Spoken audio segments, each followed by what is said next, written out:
Ladies and gentlemen, big terror news.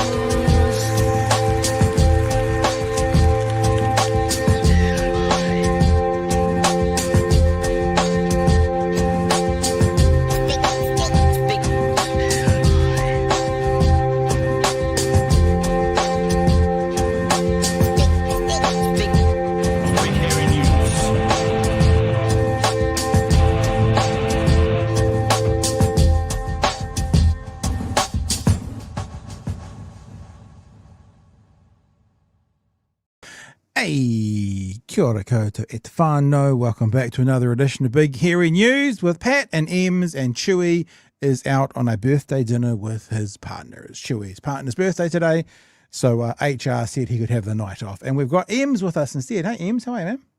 Yay. Thanks for having me. I'm good. What's crack-a-lackin'? What's happening at your world, your neck of the woods? Something very exciting, which I'll tell you about after the show. And if anything happens, I'll tell the chat in the future. So there you go. Oh. All big happening things. Oh. So, well, hopefully, otherwise it's just things are happening. Yes. Things and stuff. Before anyone whānau. has any suggestions, no, I'm not pregnant. So Right. it's just typically the thing that comes around when someone says they've got news, they'll tell you soon in their 30. No, I'm not pregnant. Okay, guys? Calm down. Big preggy news. Is that what it would be? Something like that? No? No, thank you. No. Kia ora whānau. Tonight we are going to have a look at the reset by Te Pāti Māori and also Oriini Kaipara's maiden speech in the House. A little bit controversial, kind of hilarious. I was watching it this afternoon, and the amount of times I heard the speaker press the buzzer, I think it might have been 5 to finish. And then a little bit of controversy. I think that what happened was Gerry Brownlee took one too many grumpy pills today, and eventually he said, "No, I'm just going to stamp my feet and make sure that everyone listens to what I'm saying." So, and also the Te Pāti Māori reset was today as well. Have a look at a couple of those. Coming up at about 9:30, we're going to be talking the living wage, speaking to. Excuse me, I had a little drink and it went the wrong way. Speaking to someone from Living Wage Aotearoa, and we are going to be chatting about a pretty big win that they had today. The government trying to get rid of all sorts of living wage from people that work within Parliament buildings. Living Wage Aotearoa had a pretty big win, keeping some of those living wages in place. So a good news story, whānau. We think they're few and far between, so we better get to them. And coming up in just a couple of minutes, we're going to be speaking to Joseph. Joseph is from Otautahi. I'll get the name right. It's Peace Action, isn't it? Peace Action Otautahi. And going to be talking about the action, the activity, the protest around the convention centre, around Space Force and militarising space and all stuff like that as well. Right. Busy old show. Do want to remind you of one thing before we get going. And Ems, you can remind them of this tomorrow night as well, that we are currently fundraising for medical aid for Palestinians. It's a UK-based charity that sends medical professionals into Gaza and the surrounding areas to help Palestinians. The story is like this, right?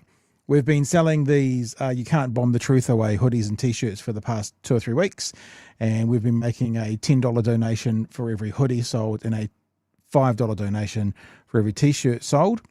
The weekend happened, and I kind of felt like there was more we could do, so we came back and said, look, as BHN, for this week only, we'll match the donation. So what that meant was now a $20 donation goes out for every hoodie, and a $10 donation goes out for every T-shirt.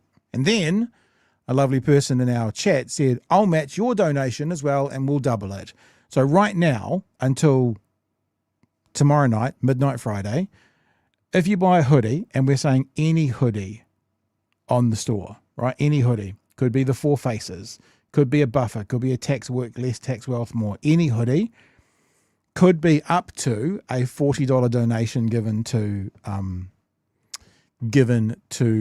medical aid for Palestinians. The same $5, $10 to $20. Any T-shirt It could be up to, and I'm saying up to because the generous benefactor has said they can do it up to $500. So once that $500 is up, that's, it won't be there anymore after that. But at the moment, I think we're still in that bracket. So you buy a T-shirt before kind of midnight tomorrow, it could be a $20 donation. You buy a hoodie, it could be a $40 donation.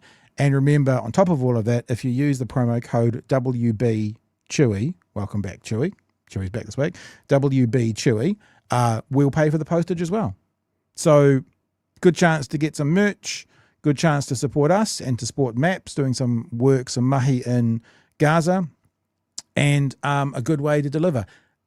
On top of all of that, if you don't need a hoodie or a T-shirt, or you don't have enough money to buy one, then just Google medical aid for Palestinians and just make a direct donation to them, right? Easy. I think it's maps.org.uk and just make a donation straight to them. And that'd be cool. That's what we're doing. I think that's all to talk about tonight for that start of the thing. So, it's maps.org.uk, medical aid for Palestinians. If you want to support us and them, hoodies and T-shirts. If you want to just support them, then just go directly to their website and make a donation there. We are more than cool with that. Any more housekeeping at the start of the show? Ems, you normally kind of do the housekeeping at the start of the show. So I do. Have I missed This anything? is chill. Is there anything else? Friday chatters will know that I tend to forget something. So if you will just excuse me for 2 seconds, I'll be back and I will fix something that will cause issues. Okay. Hopefully. You're leaving. You're leaving us. 2 seconds. Hopefully. So I mean, often Chewie's camera goes down, so I guess it's a version of that, and it kind of makes us think about the regular equipment. I know the equipment's not failing; that Ems has gone somewhere. I'm not sure what Emily normally goes well. Okay, look, let me just I'll do another quick one for you while we're doing it, and we talked about this last night. If you are a patron, then you have an opportunity to come to an online meetup this Saturday. I've already emailed everybody who is a current paid patron, and if you want to be a part of that, you can come if you're already a patron, and if you're not a patron and you want to become a patron before midnight Friday, patreon.com/Big Hairy News, then you can be a part of the meetup as well. We do a meetup. We try to do a meetup once a month, and as we always say, we stand on the shoulders of our patrons. They are the foundation that allow us to continue to do the work we're going to do. We're starting to talk about an end of year celebration like we did last year, where I nearly burnt my house down setting fire to the barbecue. And it might sound a bit frivolous, but it's a way that we can get together and we can celebrate there. And it's thanks to people like the patrons who enable us to do that. Let alone things like think about Waitangi. Let alone think about things like getting around the country next year for the election. It's all based on the patrons. So patreon.com/Big Hairy News. Are you okay? I don't know what this thing is that you do every Friday night. Do you want to tell me, or will we talk about it later? Where did I see it? Magenta got it. There you go. She's gone under the table, Pat. Well, gotta be in the know. Gotta watch the Friday show, and then you'll. Is it the An cat inside joke. in the way? Inside joke. No. All right. No, you'll never know. All right, team. So yesterday there was news coverage of a pretty big old protest happening in Christchurch. Hello, Nala. Lie down. Good girl. And it was done by 7 things at once. Peace Action Otautahi, and Joseph from Peace Action joins us in the show right now. Good evening and welcome, Joseph. Thanks for being with us. Hey, how's it going? Thanks for having me. Hey, yeah, it's good, man. Hey, I was actually looking at your website. You've got quite a cool little kind of 1 minute, 16-second video there. This kind of explains a bit about it. We might just play this to start with and then have a chat with you about stuff. So let's have a look. This is peaceactionotautahi.org. For decades, we've been sold the idea that space exploration is for the pursuit of knowledge and to understand the universe in which we live. But underneath innovation and wonder, there's a far more sinister purpose driving the industry. For a long time, Aotearoa has prided itself on being at the forefront of peace and anti-nuclear movements. But with our developing aerospace industry, we're putting that in jeopardy. From Mahia Peninsula in the North Island, Rocket Lab launches technology for Black Sky. In today's dynamic world, change is constant. National security situations can turn critical in an instant. This technology is sold to the Israeli Defense Force and is used to monitor and target civilians in Gaza. On the 7th and 8th of October at Te Pai Convention Centre in Otautahi, companies and industry leaders from around the world will be meeting to network and further their business interests. The ties between the military-industrial complex and aerospace are overt. So if you're horrified at Israel's genocide in Gaza and want to take direct action against the companies complicit, then join the blockade. Come along to a non-violent direct action training on October the 4th and get yourself skilled up to shut down this convention of war profiteers. There you go. Now, Wow. You've told us before the show that you've spent some time in a cell today, and there are some things you can talk about and some things you can't talk about based on your bail. So obviously if we cross any of those lines, you can just say, can't really talk about that. And Absolutely, yeah. just also to I mean, tell the people watching, because they might be expecting you to come out and do or say some things that you normally would that maybe this time you might not be able to. So we're just putting it out there that there might be a few things you have to say, yep, can't talk about that if it does come up. Yeah, I'll just let the people know that yesterday at 1 p.m. I was arrested for inciting unlawful protest to do with this aerospace conference. I spent the next 23 hours in police custody and they came out at 12 p.m. today with the same bail condition not to encourage, support, entice or organise any illegal protest by any means. So anything I say over the next 15 or so minutes is what I've been told by other people about how they're feeling about the aerospace industry. I would never condone any form of illegal protest. The person who was speaking in that video probably deserved to go to jail. Yeah. I recognise that voice from somewhere. So do you want to tell her? I'm just going to ask the questions, and if you can't answer them, just say, because I'm trying to get my head around the whole thing, what you can and can't say. First of all, the protest yesterday, was it a successful protest as you saw it? I mean, the promo that we just played said you wanted to stop this event from happening, which obviously didn't happen. So how do you feel like the protest went? I think, Peace Action Otautahi thinks it went amazingly.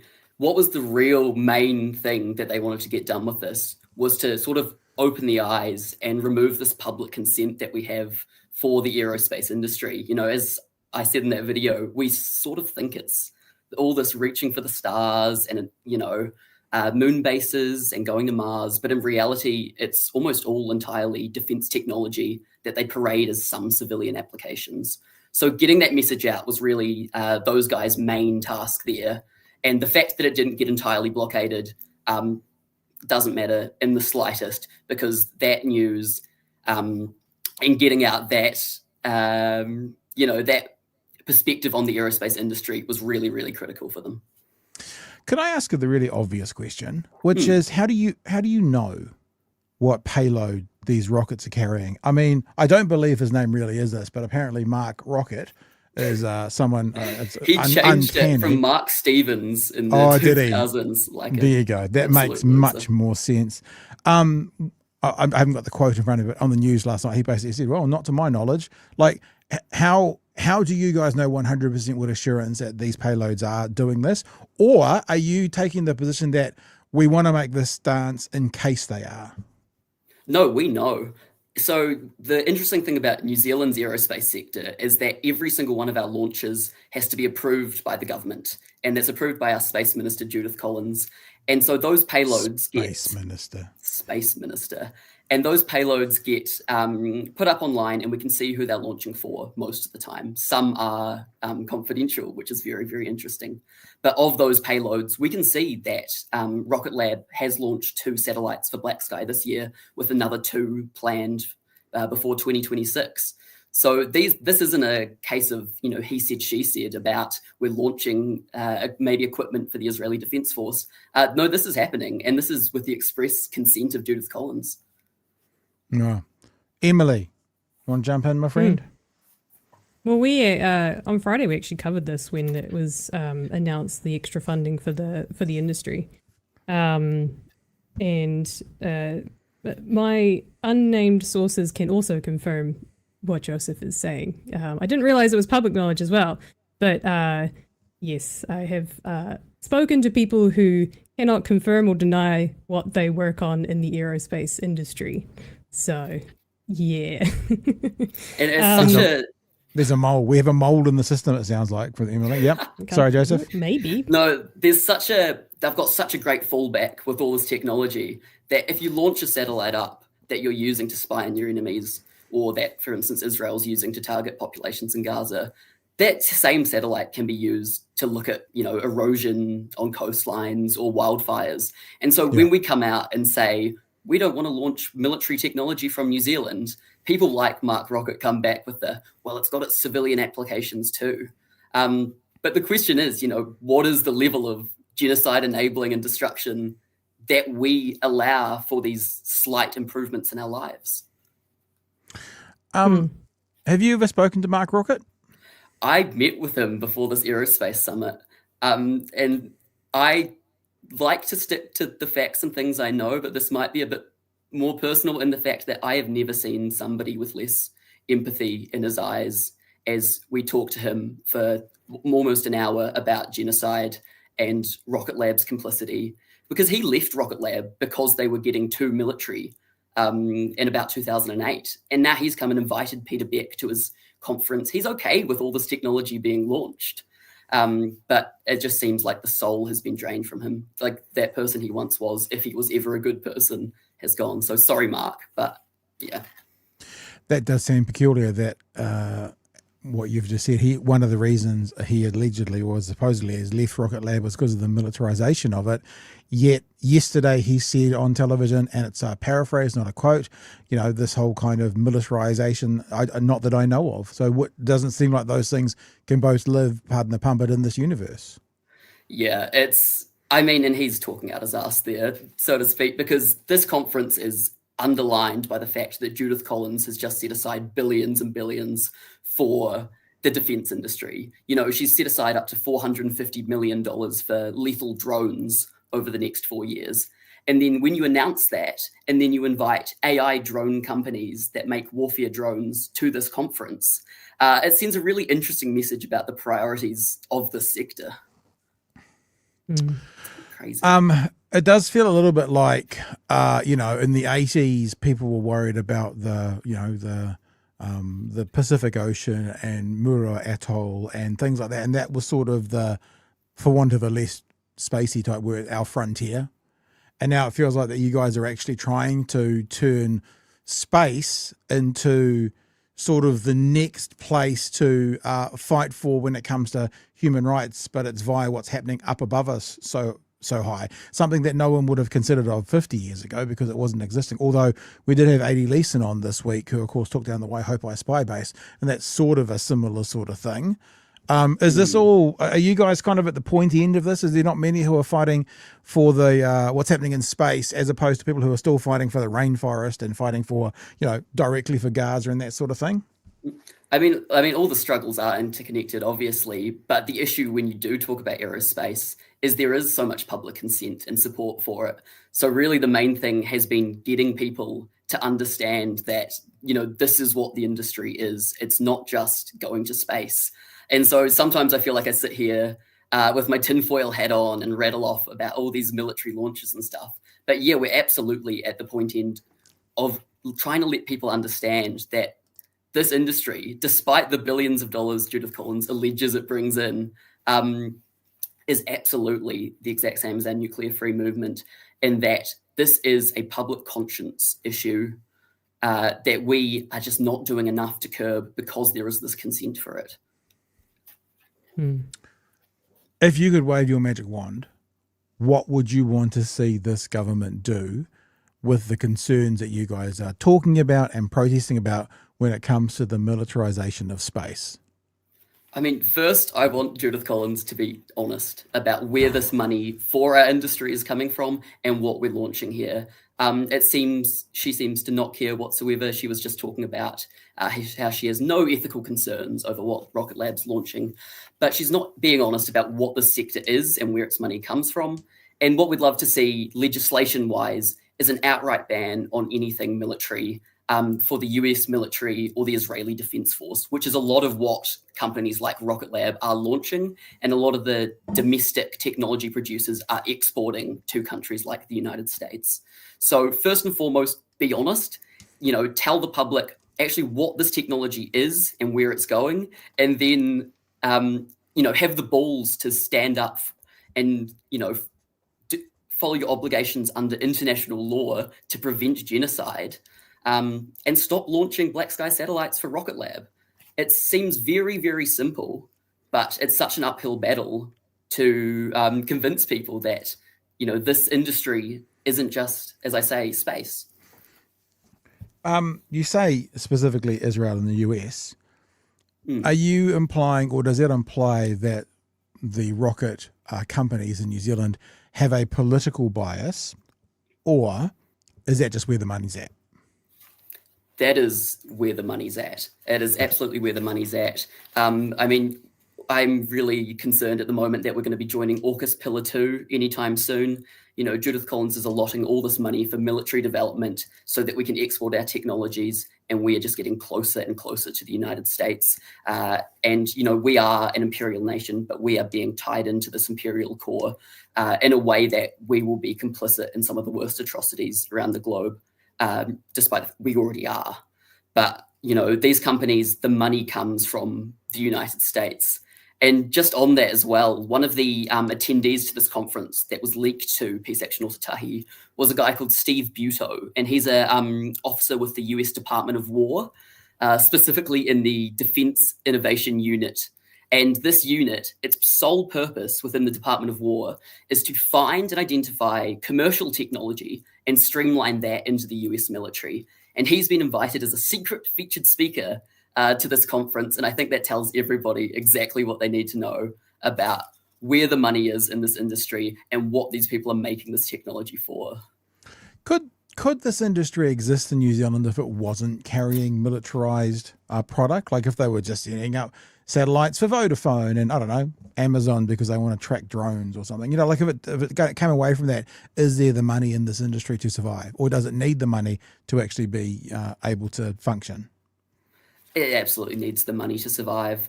The benefits we talk about with these satellites only come because some defense force or some weapons company has given the money to develop something for another reason. GPS wasn't developed so that we could all have it on our phones. It was developed for the US military. The entire industry here is being propped up by imperial US interests.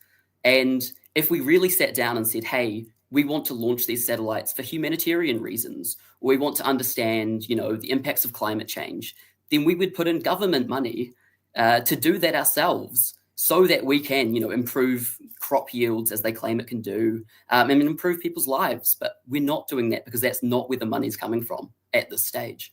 Emily, more. I have so many thoughts on this. Go. I'll sit back for a while. My brain was like, and what about this? The thing we were talking about on Friday, and I think you challenged me on this, Joseph, but we were talking about this funding going through. And my statement was probably very liberal, in which I said, I don't really care too much about what the companies do as private entities. It's kind of just like private entities will do what private entities do. Like you say, there's a lot of money in it. And I'm like, we should probably legislate it, which is one way of controlling it. But the fact that the money is now coming from government, that's where I draw the line, because now our government is explicitly part of the industry and funding the industry for warfare.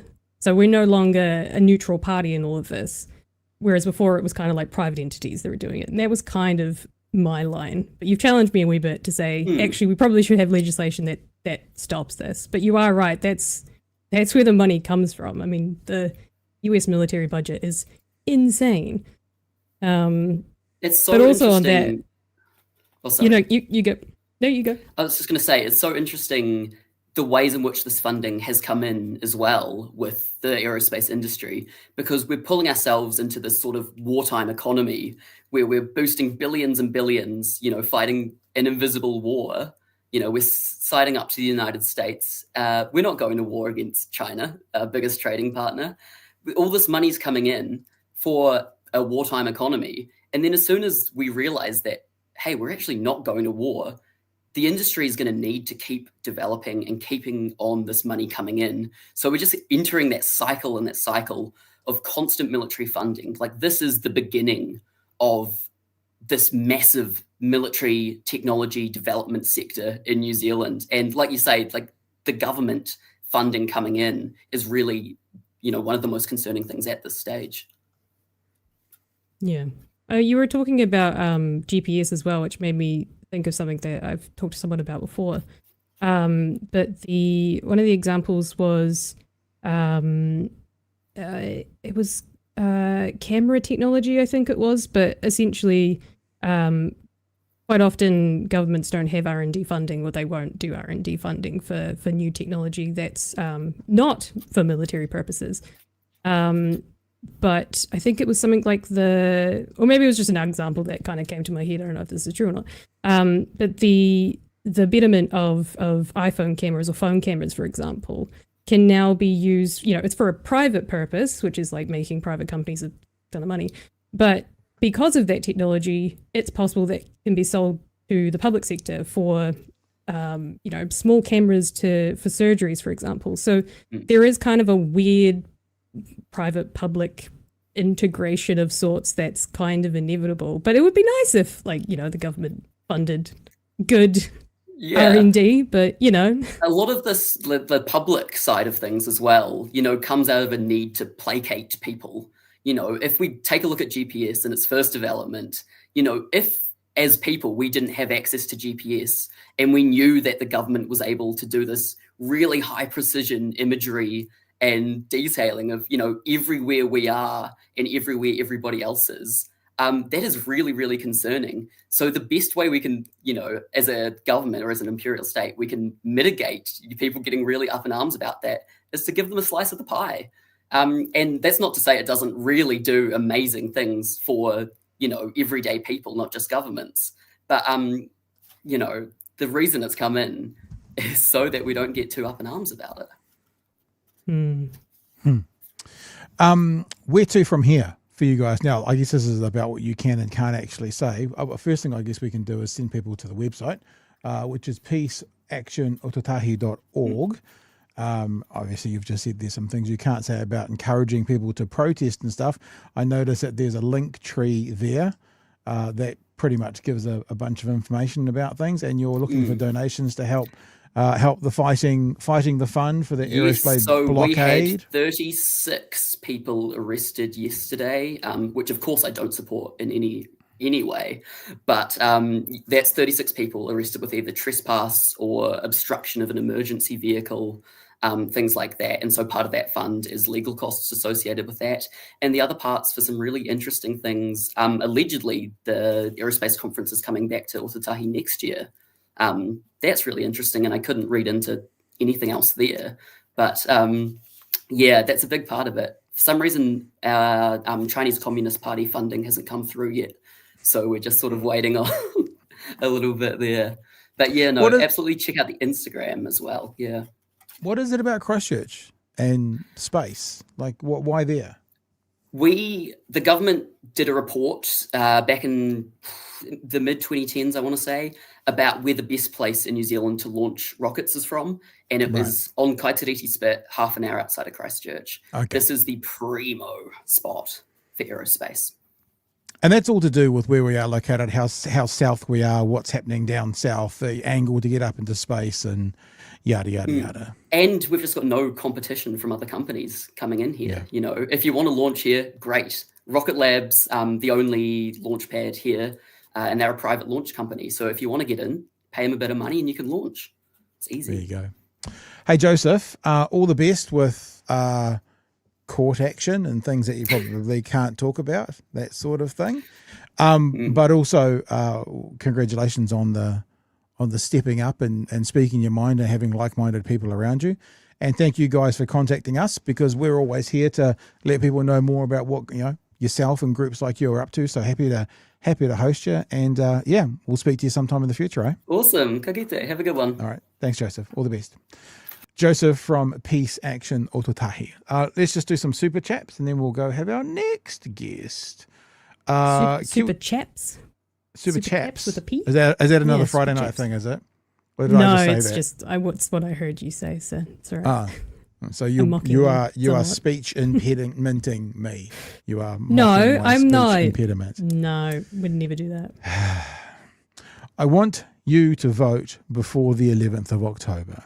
I haven't done that yet, but I've done the paperwork and I'm going to drop it in tomorrow. So there you go. Mine's going to be dropped into the DCC tomorrow. Citizen Gold, 436 days at most of these snowflakes. Well, I don't want to be a stickler. At most, if they lose, because it could be another 1,000 after that if they win. So just important to remember, whānau. Pregnant or not, you must vote. I think Kiwi Bird has a theme tonight. For every vote, I will do one push-up. You will not. You will I see not. evidence of that. Thank you. And even if it's our audience and only half of them vote, you're looking at thousands. You will not do. I'm telling you, you will not. It will not happen. We'll come back to Alex's comment later because it's kind of not what we're talking about right now. JC says unlawful protest. Unlawful protest? How do they define? Yeah, we talked last night, Ems, about they're telling us not to protest outside MPs' houses. Now, apparently, we're not allowed to protest outside convention centres. It's like, what rules are you setting for protest? Big Olby says, Kia kaha, Joseph, you are doing important work. And Brody, I think also from Peace Action Otautahi, says, send people to our chuffed fundraiser. I think we did. Did we do that? I think that's what the fundraiser was, wasn't it? That one. Send people again? That one. Yeah. That's what we did. I'm so old. Chuffed, obviously. That's what the I haven't kids heard are of saying chuffed these either, days. to be fair. Oh, But maybe it's a very cool. Christchurch thing. Oh, you're in Christchurch. Yeah, so I'll take that back. There's another one that's very Christchurch based. I can't remember what it's called though. But yeah, it's cool. Hey guys, so often we get to the end of the show, and like when we have meetups, we've got a meetup this weekend. People will say, "Oh, just how about once in a while, just a good news story?" It feels like, it's like I remember someone used to say of like network news, like 6 o'clock news. It was like at the end of the 6 p.m. news, what they should say every night was, "Well, that's how 14 people in New Zealand live today. The rest of us had quite a good one." So it's like that sort of an idea. But we often get, can we just have some positive news? Just get some positive news out there. Well, there has been a victory for workers today as the government keeps the living wage requirement for contracts. Living Wage Aotearoa has had a big win, and Finn Cordwell from Living Wage joins us right now. Kia ora, Finn, and kia ora, Emily. Welcome back. Good to be with you tonight. How are you, man? Going well? Very good. What a time to be alive. What a time to be alive, getting arrested for protesting space flight and getting living wage requirement through. Yoo-hoo. Yeah. Hey, dude, tell us the story. Give us the nutshell of this good news story. I'll break it down for you. So Yep. we, in March, the government announced their new procurement policy. So what was called Going for Growth. And the idea of it was they were going to take away a lot of the what was part of the broader outcomes policy, which was thinking of government procurement as not just sort of a lever for buying services, but a way of influencing the community that you live in. So part of that would be, I think they had some environmental aspects that contractors had to demonstrate that they fulfilled a few of those guidelines. But for example, one of the key ones was that contractors for government departments, for cleaners, security guards, and catering workers those contractors had to demonstrate that they were paying the living wage in order to get a government contract. Right. And as you can imagine, that would have tremendous impact amongst those particular industries, which are very low paid. It probably impacted, we think, around between 5,500 to sort of 8,000 workers, which is a giant amount. Yeah. And it's also, government is a thought leader. So it sort of sets the lowest pay, that sort of pay rate in those industries. So it's really, really important. And the government announced that they were going to get rid of that. And, but it was part of what was called, they have to consult. So when you change like government procurement policy, they have to consult the public and also the buyers in the marketplace around those changes. So we had this long consultation process, and we ran these actions. So a cleaner called Liam Shaw, who cleaned at the Ministry of Health, who had just got the living wage, because a lot of them the change happened in 2021 from the previous government. but you had to, it often took a long time to come through because contracts would expire, for example. So Liam Shaw just got the new living wage rate of $27.80, spoke on Radio New Zealand and did a really, really powerful interview talking about the impact of the living wage, how it's allowed him to be able to live a life and go out for basic things like for dinner with his partner. And that actually went into Parliament. Was because it was quite I think it was a relatively slow news story. So it went into Parliament. It became a bit of a discussion of debate. And we sort of used that. And then we ran a campaign, had public actions, asked people to submit on the guidelines. And one of the key things, part of the strategy, was to put ask New Zealand First to uphold their commitment that they made to the living wage movement. So backtracking a little bit, at the 2023 election, New Zealand First committed in front of around 500 people that were as part of an election forum that they would keep the living wage for these workers. And a lot of this focus was calling on the government, but also New Zealand First to uphold that commitment. Fast track to now, we are now in this situation where I woke up this morning, had a good look at the Beehive releases, and today the government decided they put forward their new procurement guidelines and included the living wage in it, which means that for those 5,500 workers, they will continue to get the living wage. That's like workers who would work like Clive, who work at MSD Mount Albert, who make sure that staff are safe there for the people that access it. It would be like Mali Piawa, who cleans MBIE buildings here in Wellington. And also, other workers who would be working in courthouses in Kaitaia to dock officers in Queenstown. This is this tremendous policy that we've managed to get over the line. And it's sort of gone under the radar a little bit, but it's a massive win for workers. So minimum wage is $23.50. I've just Googled it. Living wage in New Zealand, $28.95. Is that accurate? Yep, $28.95. Yeah. So that's $5.45 per hour. So 5 4s to 200. So that's more than $200 a week difference for these people. Yes, we say it's almost around well over $400 a fortnight extra for a worker, which would be transformative. Yeah. Wow. So that's a good one. Sorry to ask this kind of negative question, but how did we do this? Why did this win happen when this government seems to be like, fuck you, to like everyone else who's earning money, whether it's women in pay equity, whether it's, lying about how many nurses earns. How come we did this? How did we get this by? I think it's a couple of factors. So the way we sort of operate in the living wage movement is we have this motto called no permanent friends, no permanent enemies. We're non-party political and we want to work with either side of the spectrum, which either political party is willing to commit to our asks that we put forward in an election year, we're happy to work with. And then in that case, we had a commitment from New Zealand First at our election who said they were going to uphold this. So that was one thing. Also, this is quite a minor regulatory change for the government to make as well.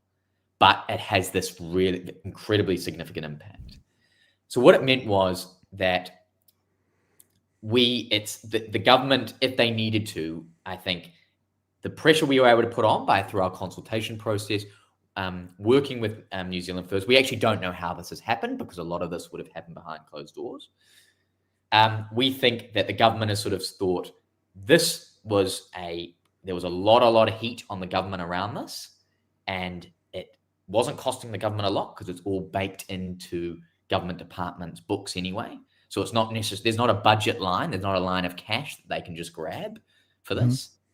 And it's also quite a lot of heat for not a lot of gain for the government. And perhaps they've decided that actually calmer heads have prevailed. They've listened to the consultation. They've even listened to New Zealand businesses, many of which were against this as well, because a lot of New Zealand businesses like Glenn Campbell at House of Hygiene or Peter Fraser,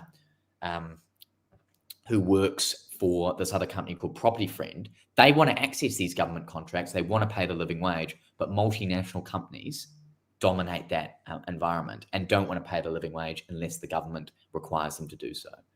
So I think that's part of it. I think summarizing that, it would be, I think a lot of heat was put on the government. We had an existing commitment from a political party within that government. and also for the impact and the negative press and impact it would have on workers' lives, it wasn't worth the kind of political consequences for this government at this time. So that's kind of what we're thinking, but we're only playing guessing games because this was a cabinet decision. All of those discussions happen behind closed doors. It's not a piece of legislation that gets passed. So it's only a guessing game here. Emily? I just think it's very, it would be very interesting if one of the reasons they didn't throw it out was because of bad publicity, because they've shown time and time again they're not very good at avoiding bad publicity. Like, they just don't know how to take an easy win. Ferries is one of them. The beer pay is one of them. Like, they're not particularly great at that. But I mean, hey, at the end of the day, it's a win. I think we should all be very thankful. But it's interesting that you make the point of businesses looking at it as if you take this out, we lose our contracts to people that want to pay less, to multinationals. So that's good to see. Yeah, and I think it's quite interesting because the government's done a very interesting thing in the sense that they've created all this bad publicity around suggesting that they were going to do it, but also it seems like they don't want to highlight that it's taking place. We had to search through the procurement rules to see that this had been kept. So in a way, I think they're almost trying to, I guess, save face as well. Maybe the other coalition partners, that this has gone over the line. So you might be right there. But the reality is, I think, the stories of these workers, I would like to think at least there was someone around that cabinet table that had heard those stories, understood the benefits of the living wage to these workers and how critical it is. We had workers writing submissions saying, look, we've got 3 kids at home now. Like, we cannot afford to not have the living wage. It's transformed our lives. So I think that could be a factor, but it's very interesting. I think the key thing, though, was, I think, as well, the commitment. Without that commitment, we wouldn't have had an excuse to approach the government again. We wouldn't have had something to say, look, there was a commitment here. So would their wages have gone to minimum? Would they've dropped people, or just the new hires would have likely have gone to the minimum wage in order to be competitive? Yeah, so they wouldn't have. They would have just stayed frozen on the existing pay rates. So what it would mean that instead of workers getting guaranteed the living wage that is announced on 1st of April, they would be like frozen, for example, on 27.80. So and then as those new workers come in, you're right, they would put them onto the minimum wage.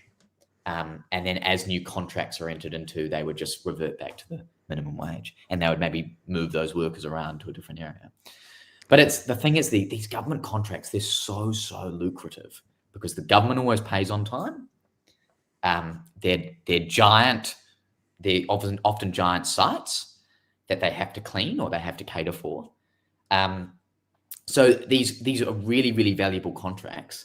So multinationals will pay the living wage if required, but also New Zealand companies that want to be able to access it can't do so if they've got a multinational who's there's no requirement for the living wage, and the multinational is just able to ping them on wages, and that's the classic race to the bottom, if you know what I mean. Yeah. I mean, when you look at the annualized income between living wage and minimum wage, 48,880 versus 60,216, it's like you can just that's significant. It's not just a kick in the it's significant. So absolutely. Where to from here? Like, it feels like what you're saying is the government didn't want anyone to know about this, and I'm still a bit perplexed. The only thing I can think of is, for whatever reason, Mr. Peters dug his toes in and went, "No, I said I'm not going to, so I'm not going to," and that was sort of the end of it in cabinet. But I kind of go, where to from here? What's Living Wage Aotearoa doing next? You've got a win here. What's the next step for you guys and for the living wage out there at the moment? Yeah. Well, I had another thing about Winston and New Zealand First is, I think you might have remembered in 2017, part of the coalition agreement was they would increase the minimum wage.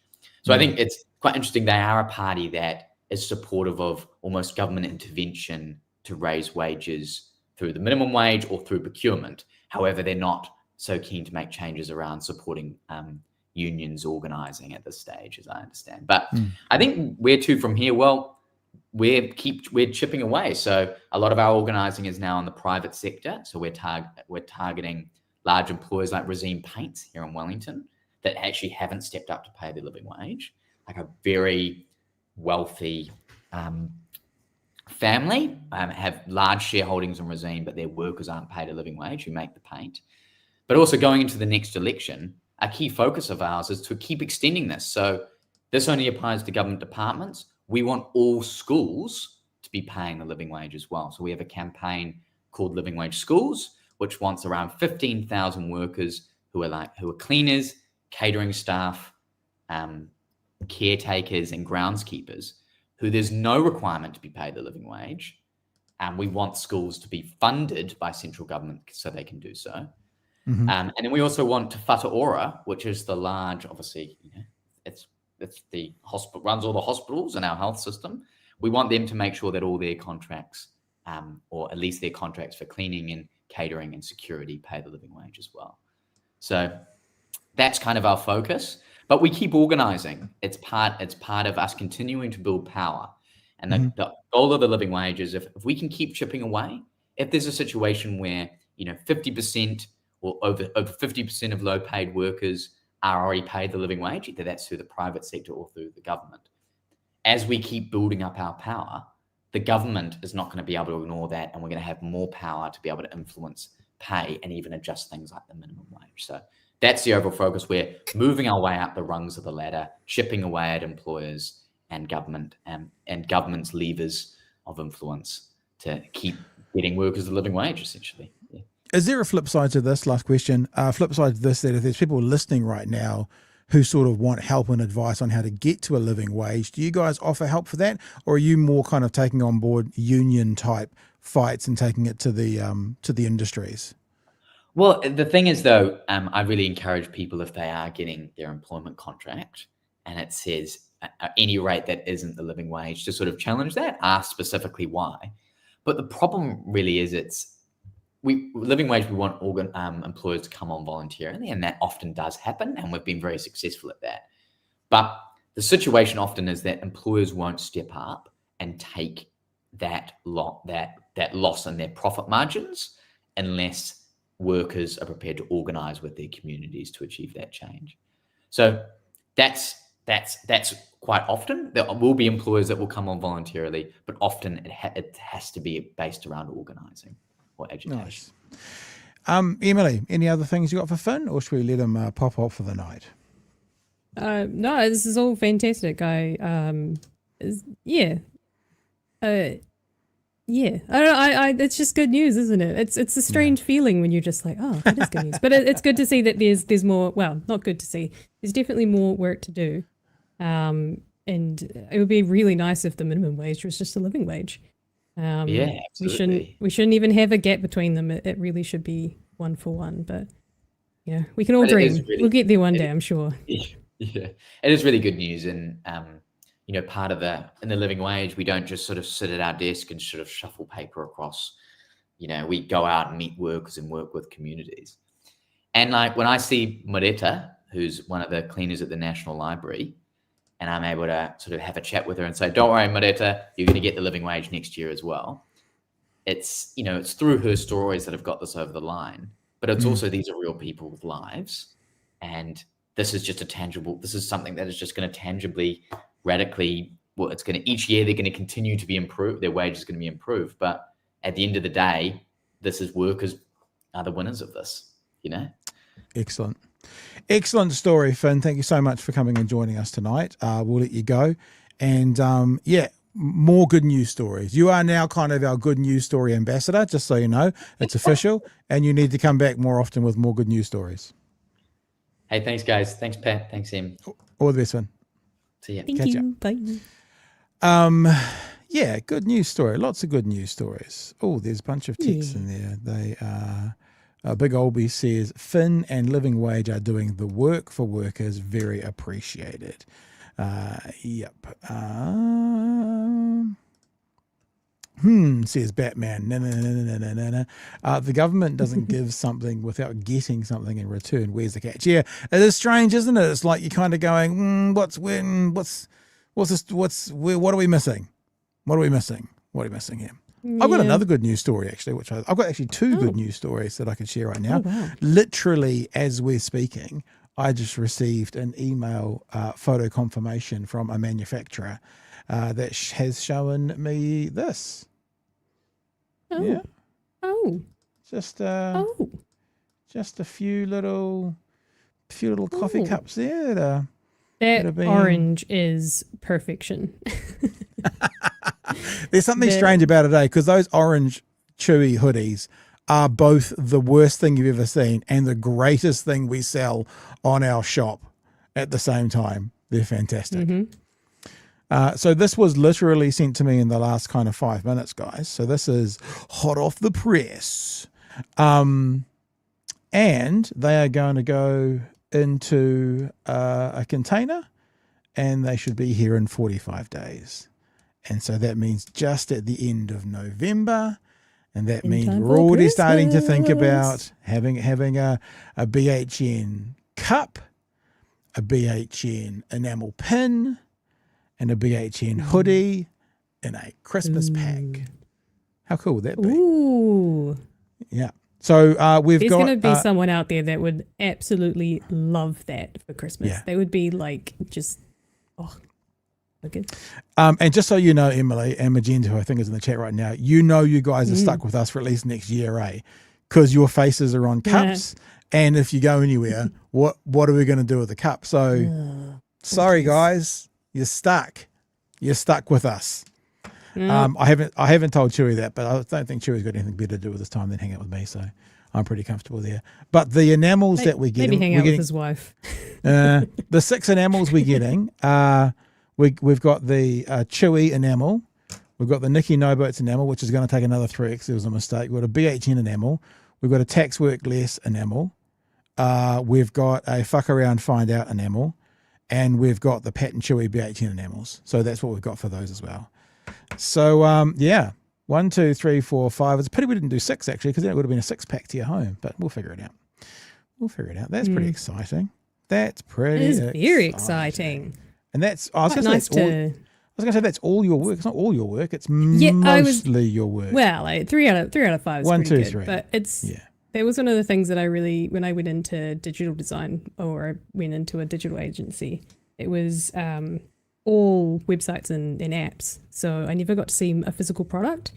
Yeah. And that was something that I loved. Like, I used to work for St. John, and I got to see my work on ambulances, which is such a cool feeling. And so, because what they do is they do this little, all of them are donated. So they give this little black strip with the name of the donor or the logo of the donor. And so for a little while, there would be all these like new ambulances go past, and I'd just be like staring at it like this. And I'm like, oh, I did that one. So it's a nice feeling to have your work on physical things. Have you seen many of your t-shirts around? No. Other than I've seen Tane, who's my go-to green events and labour events buddy. But other than that, no, I haven't. It is quite a strange. I'll just show you a couple of. I showed these last night. If you want to have a look. How adorable is that? Oh, that's cute. That is just. It's adorable. so tiny. Yeah, well, it's not actually because it's 3.5 by 3.5. I think centimeters, so 35 mil by 35 mil, and there you go. That's have I got one? No, I can't find my ones. Adorable. Very cool.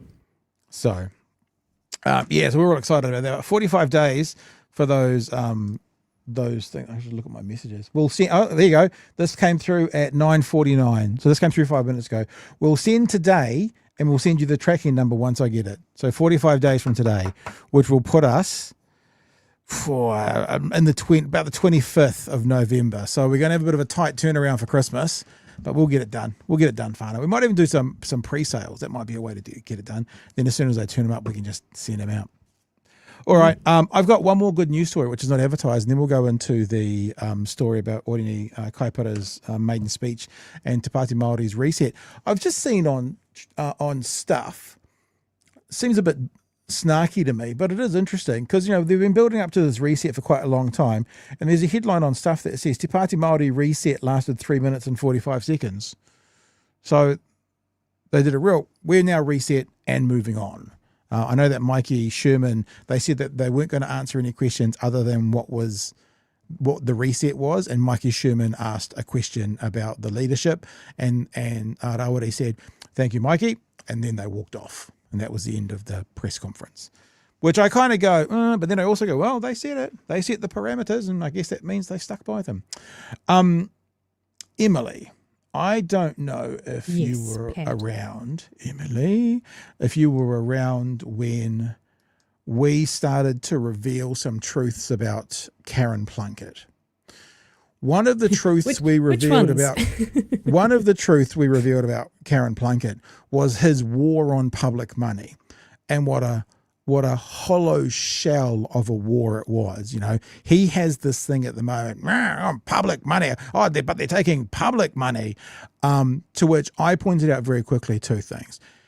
His two jobs that anyone in this country knew him from would have been Fair Go and RNZ Breakfast, two places where he was drawing salaries from public money.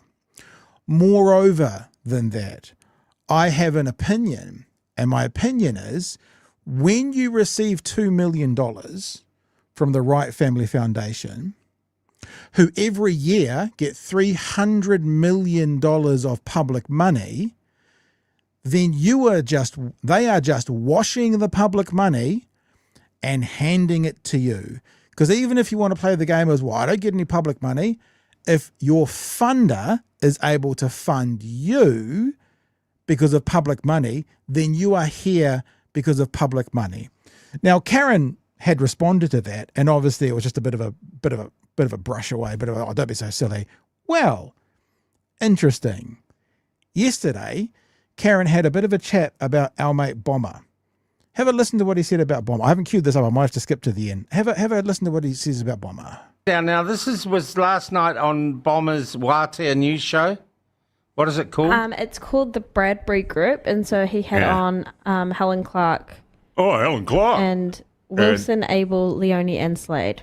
Oh, God. On economy, 10 beneficiaries, and Palestine. Okay, all right. But at the end of it, he decides he's going to apologise to Winston and say something about me, doesn't he? Yeah. I haven't heard this before, folks. It's the first time for me.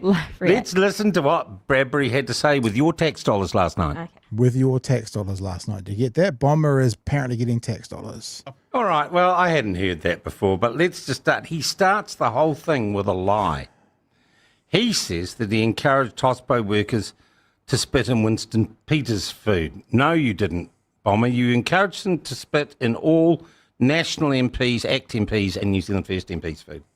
So you start with a lie. You also tell the biggest lie currently abroad in the world. There's no such thing as genocide. That Israel is committing genocide in Gaza, which it is not. But I want to get that lie to the bit about public money. During the course of your walkback tirade, paid for on Wātea News by the New Zealand taxpayer. There you go. So, what Karen is doing to say that Bomber is using public money is saying the government gives money to Wātea and Wātea gives money to Bomber sponsorship. Therefore, Bomber gets taxpayer dollars. Some cheeky little sod then got into the comments section of the platform and said, hang on, if Bomber is funded by public money because Wātea gets some and they pay him sponsorship, then so are you. The Wright family got hundreds of millions of dollars given to them by the government and they gave it to you. Thanks for finally coming clean and admitting what we've been saying all along. So last night, Karen finally outed himself by using exactly the same example that we've been using for forever, that Karen is still on the public money tit. He wouldn't be where he is right now without public money. Because if you're going to say that about Bomber, goes from government, Wātea, him, then you have to say it about yourself. Government, Wright Family Foundation, you.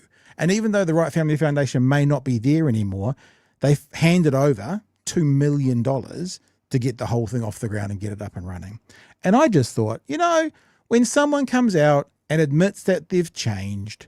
When someone comes out and they say, yep, I was wrong all along when I thought that, I will now admit to taking public money, I think that we should encourage and congratulate that person for finally speaking the truth. And I think that's another good news story, Ems.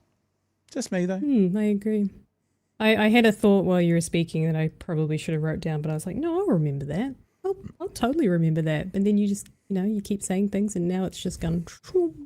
I write stuff down. Although I will say, I did like that your comment had 4 thumbs up and the ones around it were like 0 to 2. So it wasn't. Obviously, there's someone that agrees with you. What do you call it when you outvote the person who's done it? Ratio. It wasn't quite a ratio, but it was a nice little result. It wasn't quite a ratio. Kiwi Bird wants to go more good news. You can still vote until October the 11th. That's good news. Very Short has said, evening all, Ems, I'm worried about you and what looks like pins sticking up out of your chair. Please don't injure yourself. You are correct. This is fabric, of which my chair was not originally. So it's been in progress for the last 6 months since I got the fabric. And yes, those are pins. The worst I do is sometimes I'll catch like a jersey when I'm like this because I forget that they're on there. But I have yet to hurt myself. I would think you're the kind of person that would have a pretty heavy duty staple gun. That should be in your house. It is on the list. I haven't quite got into into furniture. I haven't got into the furniture making side of things, but that would be amazing because I did it all with a hand stitch needle. Not even one of those hook ones, which would have been even better, but I just had to. Yeah, good fun. Let's answer Alex's question now. Now, Alex, we have talked about this already this week, so I've already offered an opinion, but maybe you want to offer an opinion. What is your opinion on the Treasury suggesting raising the retirement age to 72? Apparently Reddit is angry about that. Well, that's because it's on Reddit. That's all you get on Reddit is anger about things. I mean, we talked about this, 72 or putting GST up to 32%, or you could just tax wealthy people fairly. That would do it as well. That's my opinion, Ems. If you've got anything else, you're welcome to share. I agree with Chewie. Absolute riots and protests on the streets like France. General strike? Please. General strike. More than a general strike. $2 tax refund riot. $2 tax refund. Oh, that's a good point. Makes us publicly funded. That's true, actually. I was thinking that too. Are we publicly funded? Wow. The public have money. The thing about it is, it's just such a load of bullshit. It's like, if you honestly think that you can just shoot away an opinion by going, oh, public, it's like, you might as well say orange hair. Oh, I can't believe you've got orange hair. Oh, you like pink? No, we don't believe people who like pink. Sorry, that's about as much sense. What if does he say the same thing about landlords? Because they get a refund from the government, or they don't have to pay taxes, so they get a tax rebate. Tobacco companies also get a tax rebate. So there's like a ton of other things that are publicly funded, but it's stupid. I mean, I remember when he had his heart attack and he made a thanks very much to the public hospital that's kind of, I don't know if they did say, but not how serious it was. And I'm just like, why didn't you go private? I thought, public money was supposed to be always bad. Yeah, because private don't do emergencies. Sorry, that's my theory as to why everyone's behind nurses and doctors, is because everyone, regardless of whether or not you're on public insurance, has to go through the public system if they have an emergency. Gotcha. There's only one ER room and it's in a public hospital, and if they have to wait 12 hours to be seen, everyone's going to get pissed off about that. So pretty much the wealthiest person in New Zealand and the least wealthy person in New Zealand, if they had a heart attack, would end up at their local public hospital in the back of an ambulance. Yep. Very interesting. That's actually a really interesting point. We all go to the same place. So heaven. You're talking about heaven, aren't you? Is it heaven? No.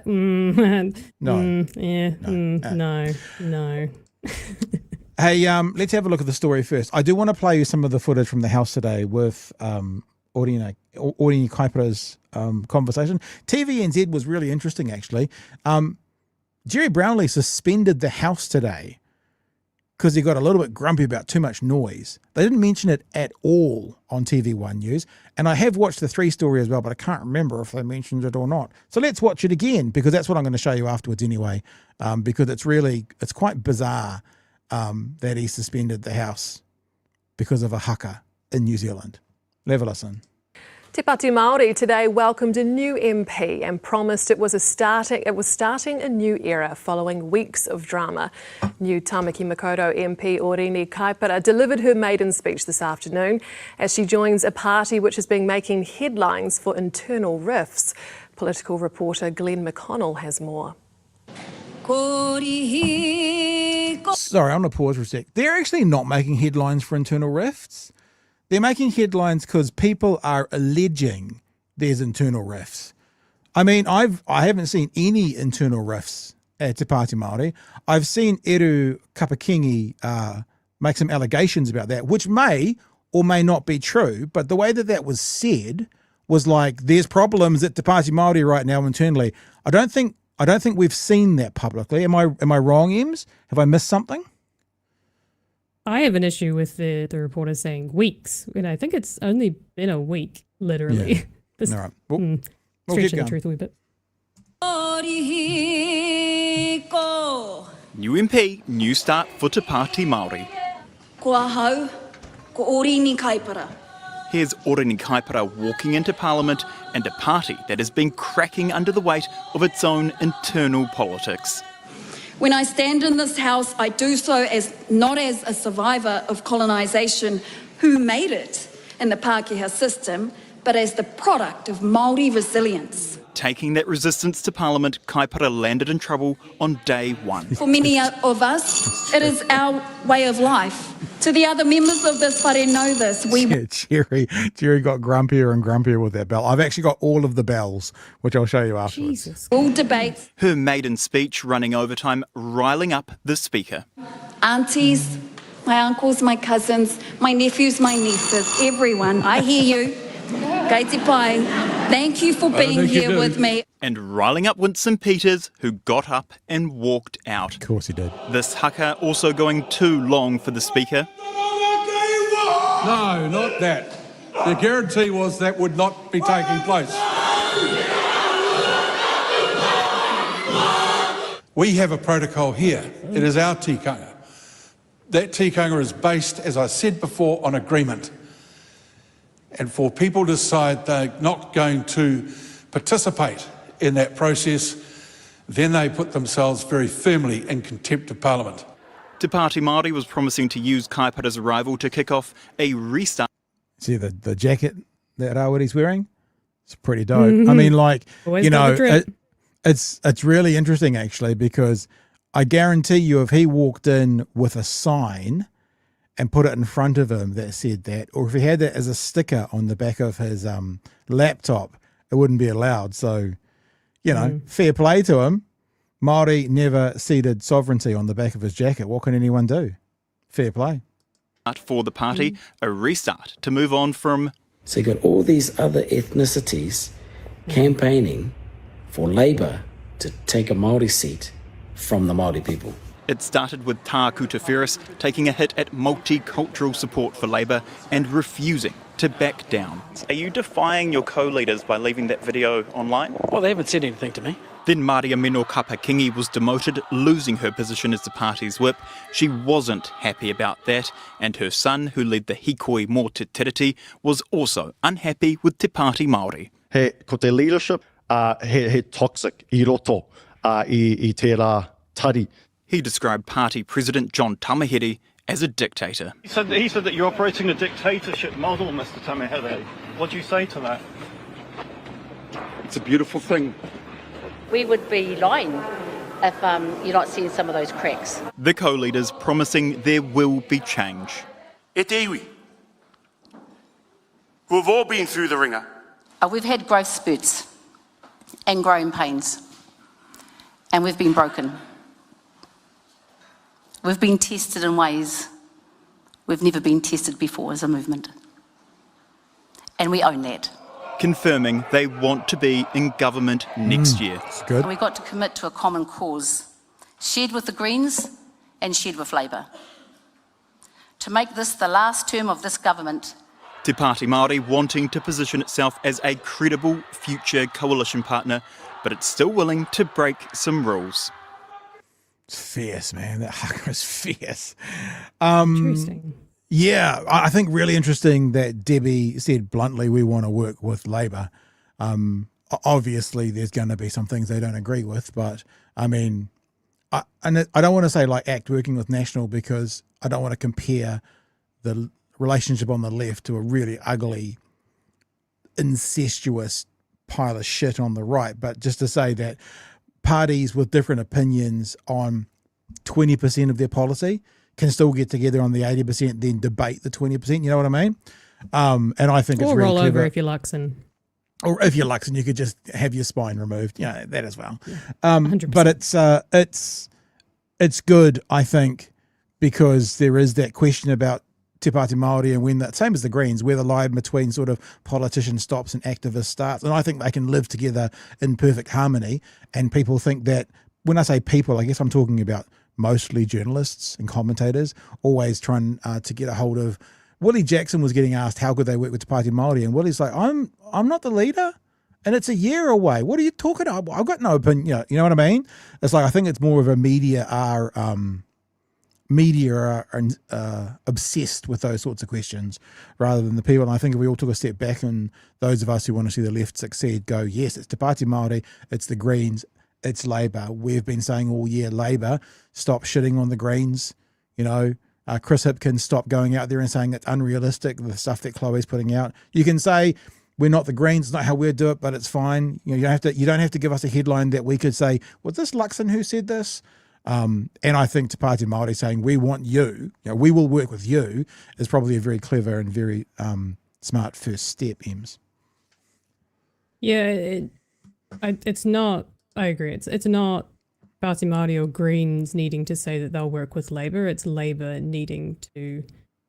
Well, they don't even need to stand up and say that they're going to work with them. It's just they just need to stop giving the headlines. Like I don't think they would come out and say that they'll work with either the two. Well, I don't know. I'm always conflicted on this. I don't know if they should come out and say, "Yep, we'd work with the Greens," or we're a strong coalition on the left, and yes, we can all work together. Or whether or not they just need to just not offend. Like, just don't say shit that makes them look bad. I mean, I think Labor can very easily say, if you can look to the right, and you can see how parties that in and of themselves have differences like New Zealand First, ACT and National can work in a government, then it's only logical that governments who have differences on the left can do it as well. Done. Yeah. Finished. Gone away. Opinions I like over. that what Deb said there is very black and white. There's no room for grey in there. It's just like, yep, we're ready to work with them. In fact, we can probably prove that we're already working with them.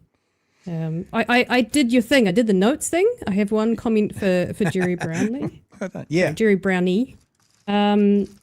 Agreement. He said we have tikanga. It's about agreement. I'm pretty sure Māori didn't agree to the agreement. I think it was more of an enforcement of the Westminster rules. So just saying, it was an enforcement more than an agreement. I am the most forgetful person in the world, Ems, in all seriousness. I've got stuff written down from tonight when the guests were speaking. I do it all the time. I've got an idea and I go, and I just jot it down. It's a good little trick. Scruffador says, pretty sure Eru didn't call out Tamihere specifically, even though I think John is the problem. Yeah, he didn't. He said leadership. I guess that implies. But I guess Eru's also implying it could be the leadership model. Well, I know many has people also indicated that they're not a fan of things and how the old school. Sorry, Magenta, I'm speaking for you. You can clear this up tomorrow if you'd like. But they're not a fan of perhaps the old school Māori way of doing things, and maybe the next generation might be a little different.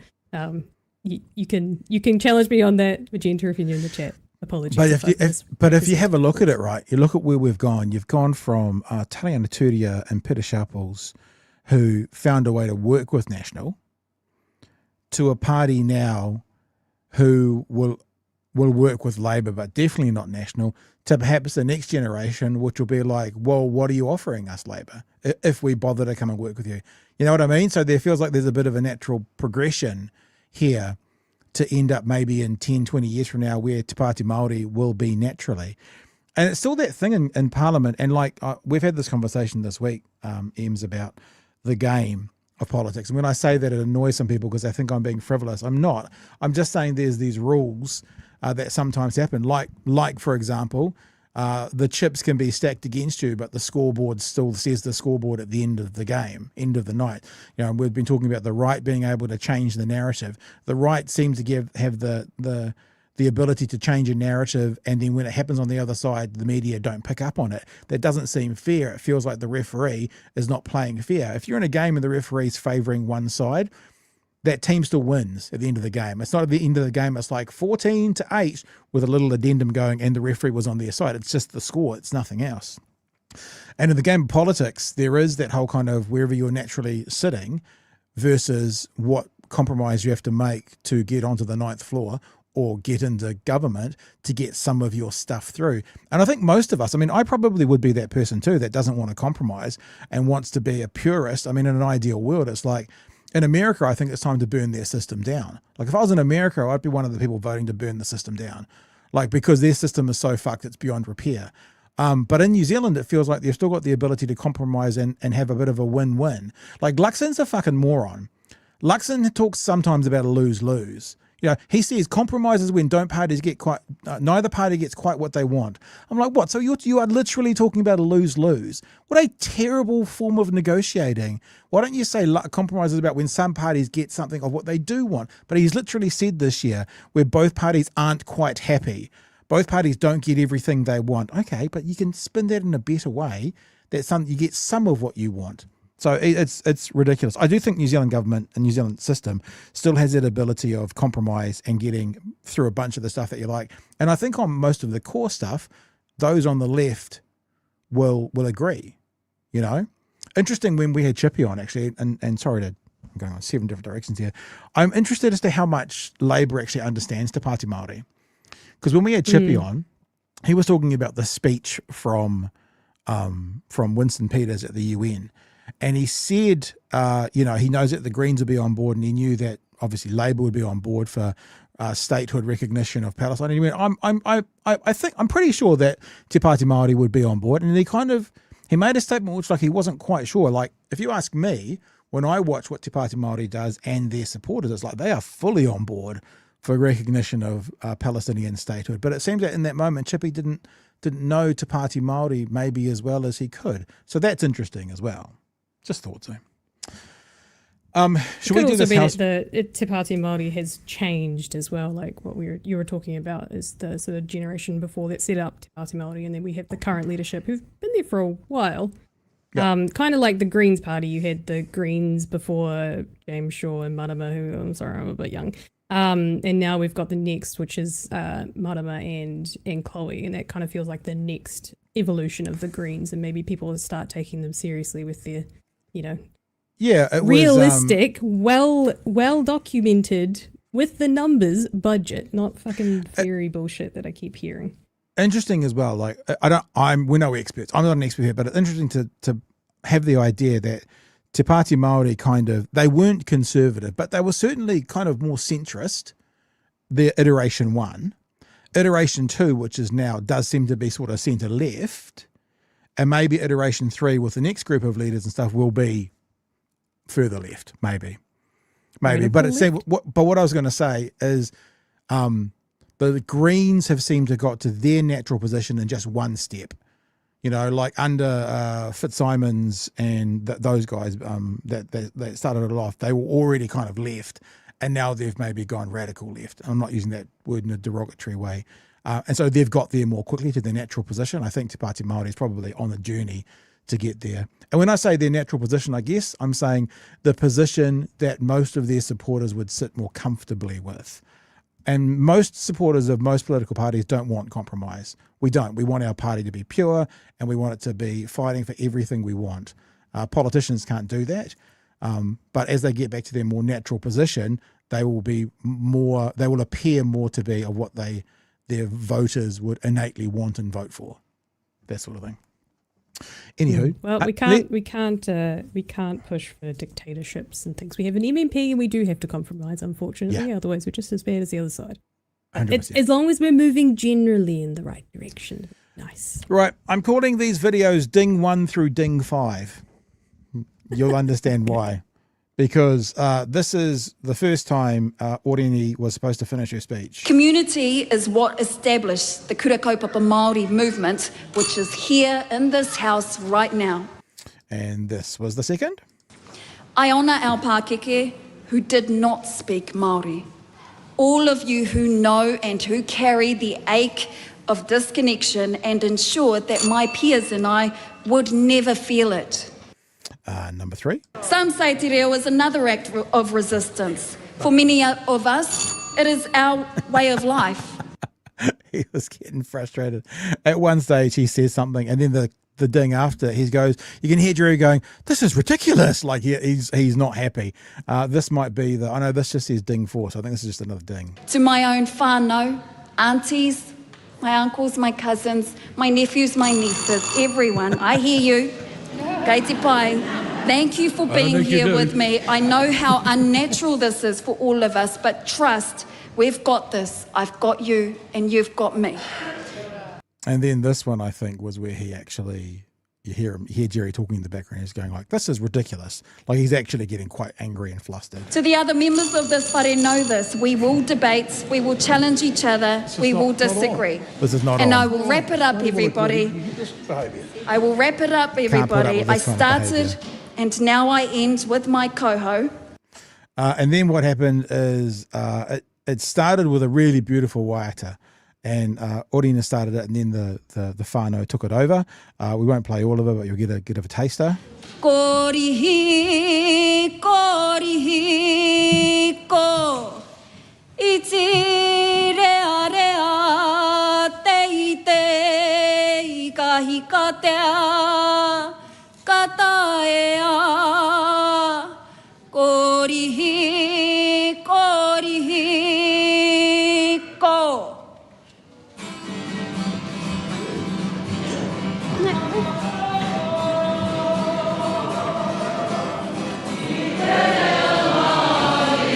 Amazing, just amazing, sounded amazing, was amazing. And then at the end of the waiata, at the end of the song, they went into a haka, and this is what sent Gerry off the deep end, and him going, no, not having that. And then you'll hear him put the House into suspension.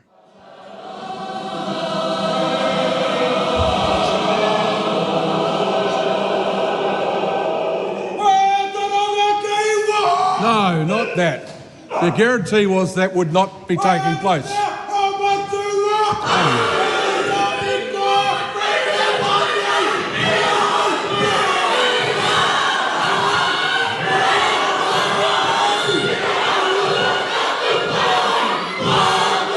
House is suspended.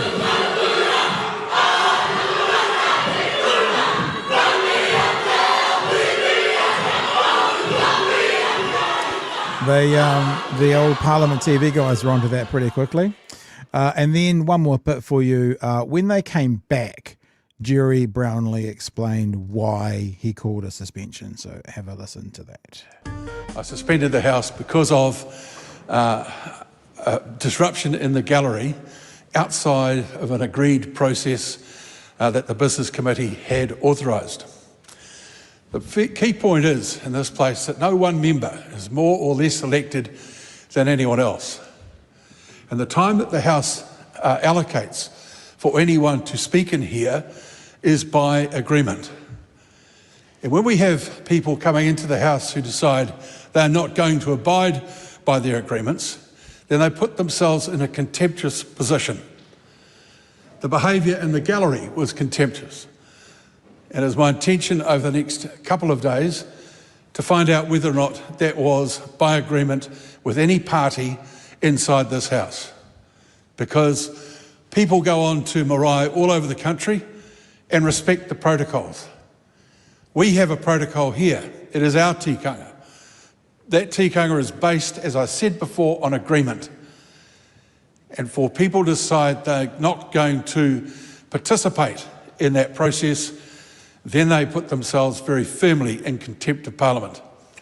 So what he's saying is if they've made this agreement that the Waiata was fine and that they would do nothing else, and he said if a political party has now organised the haka, then there might be some ramifications. But all I want, look, I kind of get it, and it was good to see Tanya in the red power suit. Did you notice Tanya in the red power suit up in the thing? I noticed you up there as well, Tanya.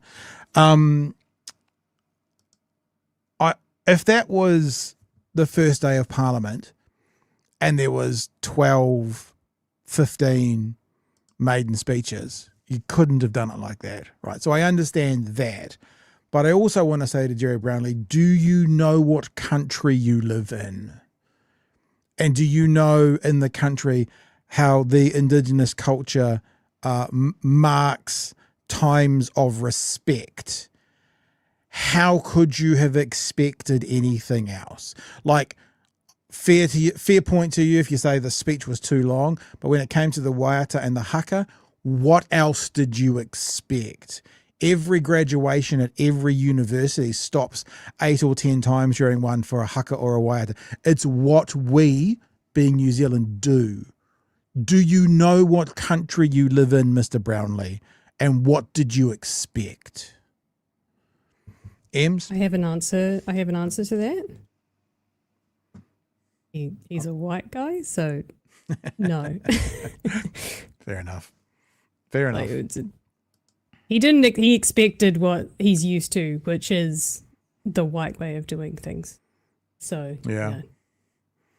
Like I said, it's I can kind of get the timing thing, but I can't abide by the singing and the haka thing.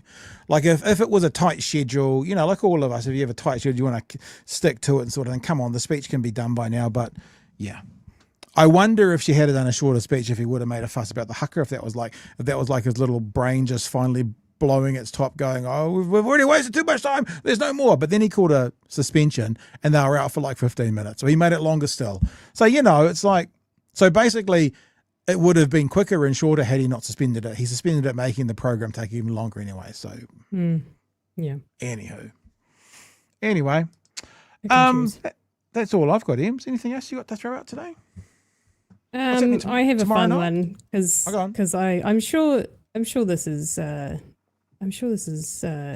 genuine, as they are a friend of the show. But I want to push back a little bit on this. Mr. Harvard's had a bit of an issue. Says, "Don't say radical, Pat," which I think I said it. What the fuck did you say about the optics a few days ago? The Greens are reasonable and the only real grown-ups in the room. I agree. But I don't think the radical left is it's a little bit more nuanced, I believe. Like, I'm not saying that this is, you know, the be all end all answer to it. Sometimes simply descriptive, but it often includes anarchists and communists, you know, these issues with that. And a higher degree of leftism generally, often anti-property, anti-capitalist, anti-fascist, anti-liberal, and anti-conservative. Which I think we're kind of in that camp, guys. I think you would struggle to call the Greens none of those things, which I would say they are probably very much anti-property, anti-capitalist, anti-fascist, maybe not anti-liberal, who knows, and anti-conservative perhaps, but you know, I don't know. Labels and labels, but no, you disagree with me? Don't tell me. Would you like? No. This is my thing, right? This is don't tell me what to say and what not to say. You can offer an opinion. Yeah, I don't think we should use it. Don't tell me what to say. Sorry. It's like, and I think it's kind of splitting hairs. I was describing a path from a place on the left to another place on the left. So, yeah. I actually think if you asked if I texted who should I text? I won't bother. If I texted one of the Green MPs and I go, "Do you guys think you're pretty radical?" They'd go, "Yep." Don't you think? Yeah. Because they are. And optics, optics are a real thing, and there is a game to play. I personally don't think the word radical is necessarily bad. No. A radical change. Do we want radical change? I don't think that's a bad thing. Well, it also says here the term is also used to refer to those who offer a highly critical analysis of capitalism, e.g. of capitalism as inevitably leading to great inequality, lack of social mobility for most, destruction of the environment, and the domination of labour and of small businesses by enormous oligopoly firms with great political power. Does that not sound like us a little bit, and a little bit Greens? Just a little bit? Yeah, look, let me be honest. It probably also depends on the time and the place. Like us talking about a political party being radical versus, let's say, David Farrer was writing a blog piece about this radical group of people. There's probably a different intonation and a different meaning that's trying to be put behind it then as well. Like, he'd be using the term radical as a negative, like they're not safe. And I'd be going, yeah, they're not safe. So it's like, get it. If I can honestly, in all honesty again, if I can see a way that using the word radical would be bad optics, then I wouldn't use it. But as I sit here right now, I can't think of a way that it's bad optics. I can understand it wouldn't sell with someone who's going to vote for Act All New Zealand First calling the Greens radical, but they're never going to vote for them anyway. And there'll be lots of people on the left and the right that would put their hands up for radical change. Terms are terms. Some people take them literally. They change over time. So I don't think radicals left is a bad thing. I'm about to share my love, Erica, again. Hey? Oh, did you see that conversation I had with Bomber about her? He's got some goss. Yes. And I forgot to ask him after the show. Do you want some goss from inside? Do you want some goss from inside? Allegedly from my anonymous sources. Are we allowed to? Is it not going to get us some kind of defamation, anything? No, allegedly. So there was a story. I don't even know. Was it earlier this week? I can't remember. It was bloody Seymour. Coming out being like, attendance is up. This is fantastic. We've got 54% of kids turning up regularly, which is still freaking low. It's only up 10% from the COVID days. I think it was like in the 40s and now it's in the 50s, which is like, it's up 18%. Well done. Apparently he's all like, yep, it's all because of the government's work and all the things have changed and we're so, smarmy Mr. Nintendo DS being all like, wow, this is what all of our doing. Supposedly there was an email sent out by Erica Stanford and perhaps by principals. They were asking schools to offer some suggestions, and for those who are improving their attendance, how they're doing it so that they can implement that plan throughout the country. Right. So which one is it? Is it David Seymour going, it's our government policies that changed it, or is it schools independently changing it? Well, if you guys have that, get it. And it sounds like you got a good tease for Friday night. That would be a cool story. What if they come back and they say, well, the reason we have good attendance is we're providing really healthy and expensive lunches to our kids and they're all turning up for them. Maybe you should do that for every school. I think my inside source when we were watching the piece, the news piece, I think it was a community, someone who works with Māori communities to help them, through these situations of their kids not attending or whatever the reasons are. And they basically said it's because of the community effort. And the source said yes. Oh, the reason I started this, by the way, is I was fangirling over Brie when she was on the show, and I was like, damn, she's so much better than I am. She's so good at this. And so I'm fangirling Brie, but thank you. Appreciate it. You guys should have her on Friday night. Sure, she'll come on. I'll hook you up. Hit us up. Yeah. Let's get some of these chats because we've tangented away from things. And look, stop there's not these arguments going on. Like I will say very, very clearly, I'm not saying I'm right with the word radical thing. But let's not have. I saw someone say I'm on Team Pat. Let's not do that. That doesn't matter. I've got thoughts, and sometimes those thoughts are wrong. So that's all. No more. Shh, stop it. Stop it. I don't want to see you fighting.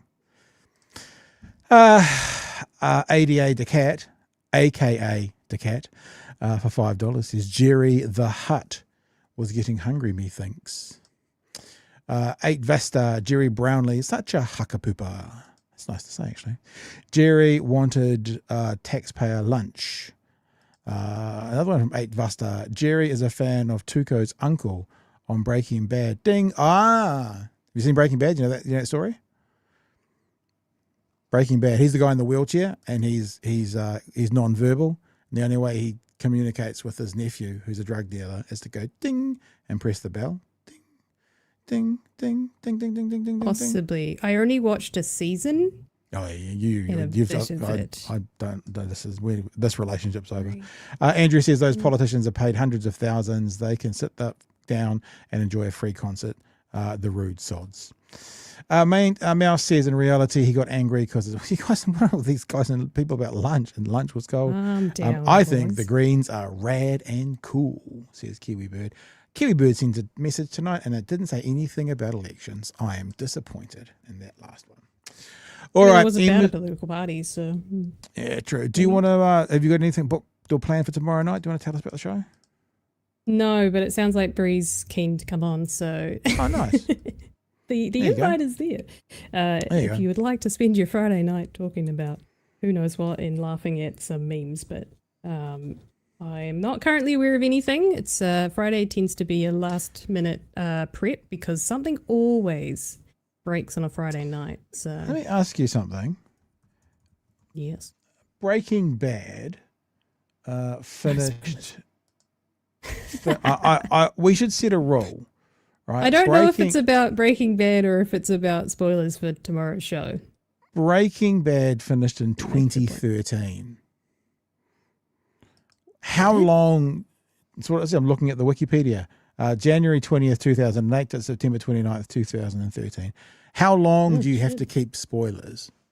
Like how long? What's a rule of thumb? I think 12 years is too long. I think 12 years is too long to worry about spoilers. I challenge you because I was talking to a good friend of mine and she hasn't seen The Sixth Sense. I See Dead People. And didn't know anything about it.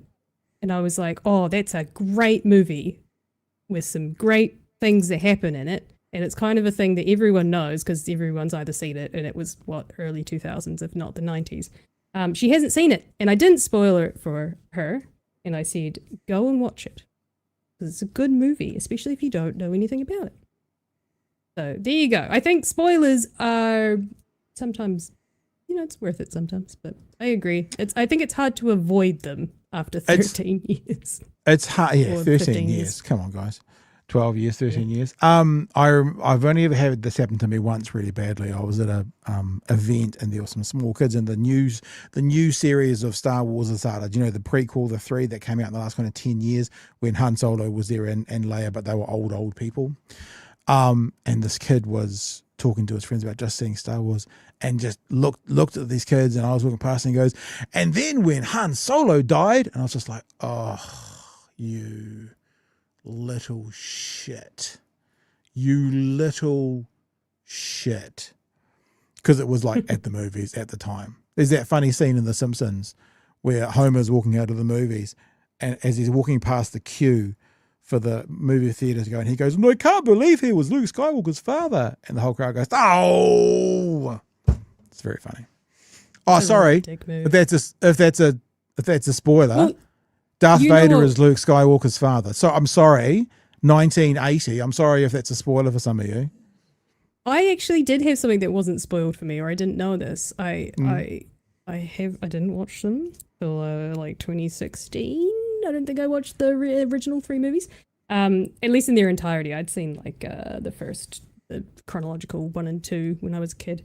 I didn't know that Luke and Leia were siblings. Yeah, I didn't know that they were twins. And they made out. But I didn't know that. I mean, obviously, Luke, I am your father is like, you can't avoid that. But I didn't know that part of it. So that for me was like, wait, what? And then Jonathan's like, what do you mean you don't know that? Didn't know that. So you can avoid them sometimes. I get the sense that this is becoming a Friday night show all of a sudden. People are asking me if Santa's real. I don't. If Santa's real in your heart, Santa's real. My Abolish eldest, Santa. my No eldest feelings. figured out Santa wasn't real at about 8. We never did anything to encourage nor discourage. We played along. It was all fun. But my eldest figured it out.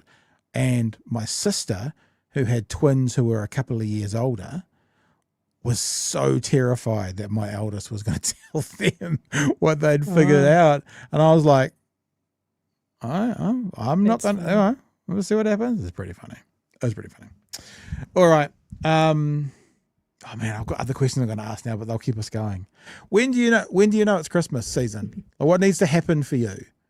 Like, is there something Halloween. that needs to? So once Halloween kicks in, so that's like in a couple of weeks. It's a switch. I can tell you now. I used to work in retail. It's literally take down the Halloween, and now it's Christmas stock.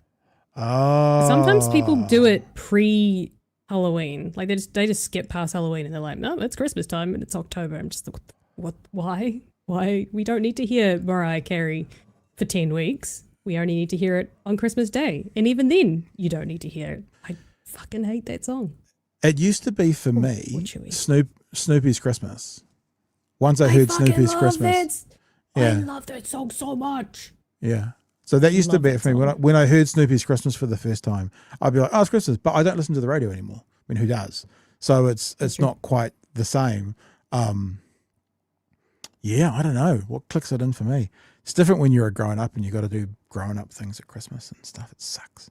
Christmas sucks. Yeah, kind of just you like, oh crap, it's I'm finishing work in 2 or 3 days. And well, I used to one of the things that I used to love about Christmas was working. I worked like 15 Christmas days. I'd always do the kids show on Newstalk ZB and Christmas morning and stuff. And then when I was working in radio, I would choose to work the Christmas New Year period, because when I was at More FM, we had a guy there, Larry Somerville, who was the boss, Uncle Larry we called him, and he would always put on a full buffet, whatever it's called, a full lunch for the people who chose to stay and work around. So you'd stay into a really easy shift because you went into holiday hours, so there wasn't any pressure. You got a proper catered lunch. And then when it got really busy, you got to take time off when everyone else was stressed off their nut. I think it was a win-win-win. Loved it. And you got a free feed. I think that's really the reason you did it. You didn't have to pay for Christmas dinner. Yesterday, I was looking at when this show should stop this year and when it should start up again. And I'm looking to a break over Christmas, doing nothing. Probably pulling up carpet. And not having to plan a wedding. Gosh, that's going to be so nice. You don't have a wedding to do anymore, no? No, the next weddings for me, hopefully, will be my children's, and then my planning will probably just come down that's to, a while away. Dad, will you give? Wow, yeah. No, you younger people, no one's getting married these days. Hey, I want to go. Sorry to be boring like that. Yeah, go home. I think it's time to get out of here because you and me still have to catch up after this anyway, because apparently you've got some goss to tell me, some big news to tell me. So you better stay right where you are. All right, team, that's me for the week. Ems is back tomorrow night. Remember, if you're a patron, meet up on Saturday morning at 11 a.m. Already got the invites out there. If you're not a patron and you want to be a part of us, patreon.com/big hairy news. And if you join up before tomorrow night, then you'll get an invite to the meetup. Also remember, if you want to donate money to medical aid for Palestinians, upwards of $40 per hoodie we're giving to them, thanks to a generous benefactor who is also one of our chatters and patrons as well, who wants to remain anonymous. That's why we're using that word, generous benefactor. And that's just, you can go bhn.nz/shop, or the old store is bhnshop.nz, I think. Either of those places. And that's only going to be going, oh, look, there's one right there from Tane. Just came to my watch, Tane. So you just bought something. And Ems, you can tell the whānau about that tomorrow night as well, because we'll add it all up on Saturday. So patrons will find out first how much we're going to donate to MAPS on Saturday morning. All the merch will still be there after tomorrow night, but I'm saying tomorrow night is when we'll cut off the donation part of it. So if you're really keen to, support two causes, one us being one and MAPS being another, grab something in the next 24 hours or so. It'd be brilliant. All right, that's it. We're done. We're good. We're going to leave. We're out of here. I've got another tangent. You got a question? Why do people in the chat can ask me this, but I'm a boomer and I would understand. When I do this, when I go like this, people always go, banner, banner. Do you know why? When I put the banner on. There's a couple of people in particular. We forget to put the banner on, but I challenge that because when I don't like it so much when we've got guests because it pushes their name up and often when it's so small it annoys. So calm down, guys. If we've got a guest, it's why I didn't do it. Otherwise I would have done it. Then I forgot to after the guest. So that's why. All right. I think we're done now, whānau. We will catch you tomorrow. Emily will catch you tomorrow night with Magenta from 9 p.m. for another edition of Big Hero News. And I'll see you on Saturday morning if you're a patron and Monday night if you're not.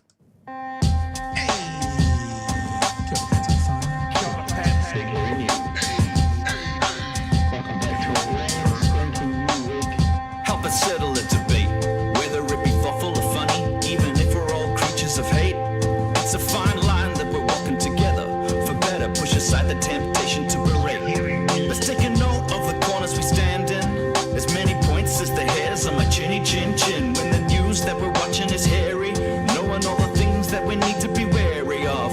Like the rich have the hand out for rewards, while the many have to work out what they can't afford. And the rest of us ain't paying attention, or maybe have questions we're too worried to mention. Other media is still dwelling on trivial facts, vetting peas from the rice and the mice from the rats, and picking and choosing a warpath to run, and linking ourselves with the hill to die on. It's gotta come down to a welcoming vibe, with an A and a self and a higher in mind. All have a lean either this way or that, and will be analyzed by what Chewie and Pat.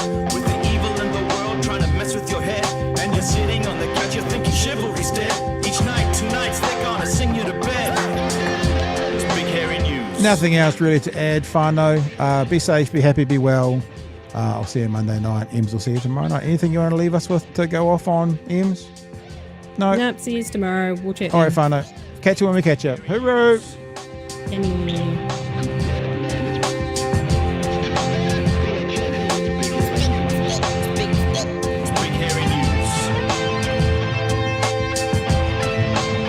Forgot about that, didn't we, Ems? 20,000.